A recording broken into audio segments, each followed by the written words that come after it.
नमस्कार, टीवी 9 राजस्थान में आप सभी का स्वागत है। यह 8 PM शो, जहां हम बात करते हैं राजस्थान के सियासी गलियारों में आखिर चल क्या रहा है, किसकी सबसे ज़्यादा चर्चा हो रही है और आखिर हो क्यों रही है, उसके पीछे वजह क्या है। तो देखिए, बीते रोज़ की मैं बात कर लेता हूँ कि बीजेपी से बड़ी खबर सामने आई है। दरअसल राजेंद्र राठौड़, जो हम आए दिन किसी न किसी वजह से सुर्खियों में रहते हैं, बड़े नेता है, पूर्व नेता प्रतिपक्ष भी रह चुके हैं, और इस बार अगर ये आखिर जो चुनाव हुए अगर जीत जाते हैं तो मुख्यमंत्री के दावेदार भी वो होते, क्योंकि उससे पहले ही कहे जाने लगे थे कि बीजेपी में अगर मुख्यमंत्री पद के दावेदार होंगे तो सतीश पूनिया, राजेंद्र राठौड़ और पूर्व मुख्यमंत्री वसुंधरा राजे तो है ही इस लाइन में सबसे ऊपर। तो इतने बड़े दिग्गज नेता है। अब हुआ क्या कि देखिए, उनका शायद 72वां देखिए जन्मदिन था, और उस पर एक संकल्प के नाम से एक आयोजन किया गया, जहां खुद मुख्यमंत्री भजनलाल शर्मा वहां पर आए, और उनके साथ साथ राज्यपाल आए, OP माथुर, और भी कई नेता आए, चाहे वो लोकसभा स्पीकर ओम बिरला हो या फिर बाकी दूसरे नेता हो उनकी सरकार में जो इस वक्त मंत्री अविनाश गहलोत हो। तो अब यहाँ पर देखिए हुआ क्या, दिलचस्प बात यहाँ पर यह नजर आई कि जैसे ही मंच पर OP माथुर ने बोलना शुरू किया, अपने भाषण के शुरुआत में ही उन्होंने राजेंद्र राठौड़ को लेके कहे कि देखिए, मजाकिया तंज कस दिया या उनकी खिंचाई कर दी, हर तरीके की बात की जा रही है। उन्होंने कहा कि भाई बाबूसा उन्हें मत बुलाइए, क्योंकि अभी बाबूसा कहने में उनको वक्त है, अभी वो उतनी उनकी उम्र नहीं हुई है, कम उम्र है, और बाबूसा अगर कहलाएंगे तो हमारा यहाँ पे नियम है, हमारे यहाँ यानी कि बीजेपी में जो नियम है, शायद वो उन्होंने जिसका नाम नहीं लिया वो वही नियम है कि 75 पार और मार्गदर्शन मंडल में जगह बना दी जाती है, जिस तरीके की बातें सामने आती है। हालांकि ऐसा कोई अभी तक इसमें कोई बड़ा वो देखा नहीं गया है, जैसे चाहे और भी कई ऐसे नेता हैं जो 75 पार कर चुके और राजनीति में एक्टिव राजनीति वो करते हुए दिखाई देते हैं, देश में भी और राज्य में भी। अब राजेंद्र जी के लिए तो क्या कहूं, एक जरूर कहूंगा कि अभी बाबूसा मत बनाओ इनको, अभी उम्र छोटी है। मंजूर है ना? मंजूर है कि नहीं इधर वालों को? भाई बाबूसा कर दिया ना तो गड़बड़ हो जाएगी मामला, मुझे पता नहीं है फिर। तो ये आप सावधान रहना, कोई बाबूसा नहीं कहे इनको। राजू भैया ठीक है,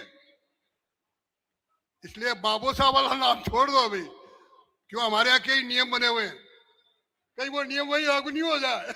अब उन्होंने राजेंद्र राठौड़ को यह मैसेज दे दिया, चलिए ठीक है। अब इसके बाद बारी आई मुख्यमंत्री भजनलाल शर्मा की, तो उन्होंने भी इसी बात को आगे बढ़ा दिया, उन्होंने भी चुटकी ले ली कि भाई, और उन्होंने तो यहाँ तक कह दिया, देखिए मंच पे भाभी जी भी जो है बैठी हुई है, और मुझे अच्छा नहीं लगेगा कि आपको बाबूसा कहे तो उनको दादी जी भी कहना पड़ेगा, तो इसीलिए अभी बाबूसा वाली उम्र नहीं है। अब इसके सियासी मायने क्या है?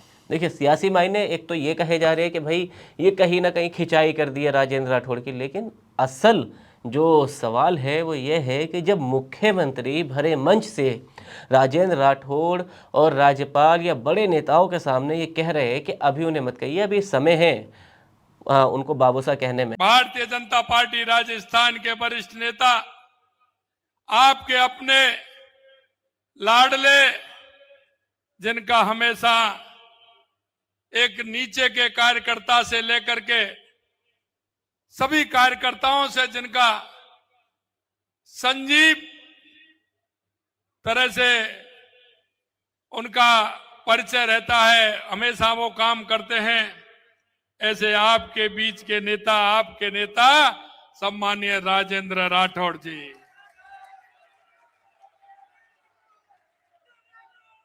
आज इस कार्यक्रम में आपने अभी कहा था कि राजेंद्र जी को बाबा सौ बना रहे हैं। भाई, हम ये बाबा सौ नहीं, अभी अगर हम ये कहेंगे तो मंच पर हमारी भाभी जी भी विराजमान है, भाभी जी भी विराजमान है, तो अब मैं तो नहीं कहूंगा, मैं तो अभी भाई साहब और भाभी जी हैं, अब बाबा साहब और दादी कहने की अभी।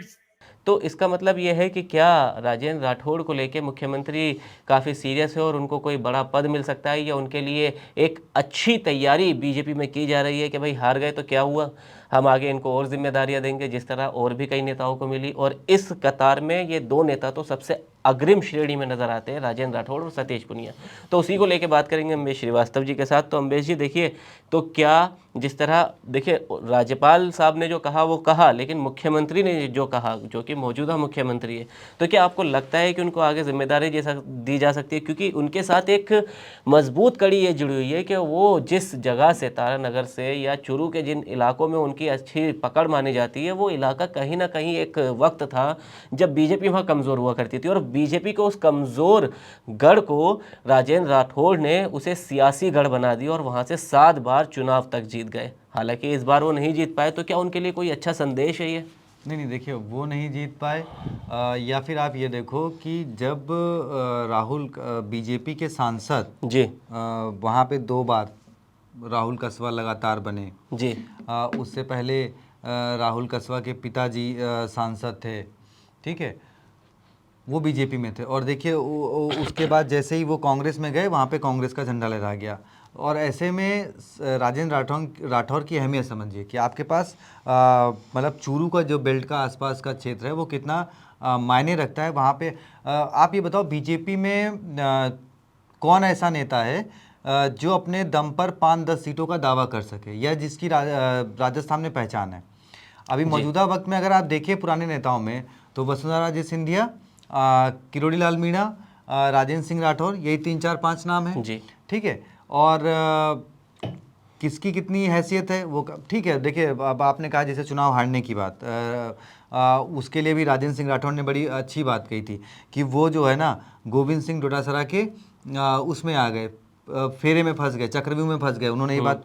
और वो फेरा क्या था मैं आपको बताऊं, गोविंद सिंह डोटासरा ने कहा था कि क्योंकि उस सीट से जहां चूरू से ये लड़ते हैं राजेंद्र सिंह राठौर चुनाव, जहां से 2 बार जीते थे, वो उस सीट के अलावा कहीं चुनाव, तारानगर, हाँ वहाँ वो उस सीट के अलावा कहीं और चुनाव जीत नहीं सकते। राजेंद्र राठौर ने क्या किया, वो गलती कर दी और जाके दूसरी सीट से पर्चा भर दिया जी।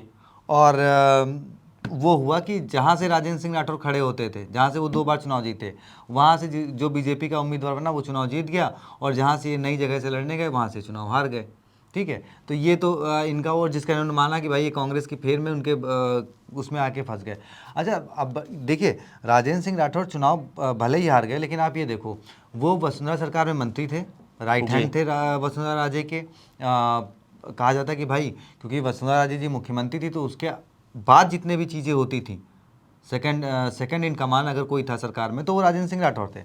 अब उसके बाद ठीक है 2018 में बीजेपी सत्ता से बाहर हो गई, विपक्ष में बैठ गई, तो गुलाब चंद कटारिया को पहले नेता प्रतिपक्ष बनाया गया। उसके बाद फिर कुछ दिनों बाद राजेंद्र सिंह राठौर को जिम्मेदारी दी गई। तो राजेंद्र सिंह राठौर अब 7, जैसे कि आपने बताया कि 7 बार के विधायक हैं, वरिष्ठ हैं, उनको चीज़ों की समझ है विधानसभा के अंदर भी, विधानसभा के बाहर भी। और आपने एक चीज़ नोटिस करी होगी, जब से भजनलाल शर्मा सरकार आई है विधानसभा 3 बार हो चुकी है जी। तीनों बार विधानसभा में आपने एक चीज़ देखी होगी कि विपक्ष से कहीं ज़्यादा सवालों में फंसती जो है बीजेपी अपने ही विधायकों के सवालों में फंसती है, मंत्री जवाब नहीं दे पाते हैं। तो एक सीनियर नेता की कमी जो सरकार को होल्ड कर सके, मतलब सरकार का बचाव कर सके या कैसे वो करना है, वो कमी कहीं ना कहीं मुझे लगता है मुख्यमंत्री भजनलाल शर्मा जी को खलती है। और वो कई बार बचाने भी आते हैं, वो प्रेस कॉन्फ्रेंस करते हैं, जवाब देते हैं। अब आपको बताऊं, ऐसा नहीं है कि मुख्यमंत्री जी ने कोशिश नहीं करी। देखिए 2 बार बजट सत्र हुआ, मुख्यमंत्री जी वसुंधरा जी के पास गए, उनके घर गए कि भाई बजट सत्र है आइए, जो भी चर्चा हुई, बुला नहीं गए होंगे ना बजट सत्र से पहले घर जा रहे हैं, लेकिन आप ये देखो दोनों बार वो नहीं आई। अब राजेंद्र सिंह राठौर, इस बार क्या हुआ, इस बार मुख्यमंत्री भजनलाल शर्मा वसुंधरा राजे के पास नहीं गए, ठीक है। बड़ी चर्चा चली कि क्या वो जाएंगे नहीं जाएंगे, वो नहीं गए। राजेंद्र सिंह राठौर, आपको याद होगा जब दिल्ली का बजट, केंद्र का बजट पेश हो रहा था, बजट सत्र, तब मुख्यमंत्री जी बजट नोट कर रहे थे और उनके साथ राजेंद्र सिंह राठौर बैठे थे, हमने इस पर चर्चा भी करी जी, है ना। तो उसके सियासी मायने तभी से निकाले जाने लगे थे कि आखिर इसके मायने क्या है, इनको क्या बड़ापन में। फिर देखिए अभी कई राज्यसभा जाएंगे कि हो सकता है भाई, क्योंकि अभी बीच में उपचुनाव भी हुए थे, तो हो सकता है अभी 2 साल का समय है, कुछ उपचुनाव की बारी हो, आगे की स्थिति कैसी हो वो देखा जाए। तो इन सब चीज़ों को लेकर मंथन चल रहा होगा। तो अब मुख्यमंत्री भजनलाल शर्मा को भी लगता है कि एक वरिष्ठ नेता का हाथ उनके ऊपर चाहिए, जी क्योंकि वो देखिए वो पहली बार विधायक बने हैं, पहली बार ही वो मुख्यमंत्री बने गए हैं, सरकार में सब कुछ ठीक नहीं चल रहा है, ये भी है। और ऐसे में उन्हें एक ऐसे नेता का साथ चाहिए जिसने सरकार चला रखी हो, जो सरकार में सहभागी रह चुका हो, जो उनकी मदद कर सके। क्योंकि अभी बहुत सारे मंत्री हैं सरकार में जो पहले मंत्री रख चुके हैं, लेकिन उनसे मुख्यमंत्री जी को सपोर्ट नहीं मिल पा रहा। ऐसे में राजेंद्र सिंह राठौर को लेकर बहुत सारी संभावनाएं हैं कि भाई आने वाले वक्त में इनके साथ जो है वो मुख्यमंत्री भजनलाल शर्मा जी का इनका साथ मिलेगा। और इस पे ये चर्चा कई बार पहले भी की जा चुकी है। लेकिन हाँ, मैंने जैसे पहले कहा कि भाई जिस तरीके से अब वो साथ में आ रहे हैं, और जो मंच पे कल हुआ कि भाई इनको बाबूसा ना, अब देखिए बाबूसा को जो जिक्र हुआ कि भाई बाबूसा ना बना दिया जाए राजेंद्र सिंह राठौर, तो राजेंद्र सिंह राठौर बाबूसा, इसलिए देखिए बाबूसा कौन थे? बाबूसा वो थे जिन्होंने जब बीजेपी बनी थी तो उसके संस्थापक सदस्यों में से एक थे। बिल्कुल। राजस्थान में 3 बार मुख्यमंत्री बने वो, पहली बार राजस्थान के मुख्यमंत्री गैर कांग्रेसी मुख्यमंत्री वो बने, जनसंघ की सरकार के गठबंधन से किससे वो मुख्यमंत्री बने। उसके बाद बीजेपी, राजस्थान में बीजेपी को अगर कोई सत्ता मिला है तो भैरव सिंह शेखावत जी थे, 3 बार वो मुख्यमंत्री बने।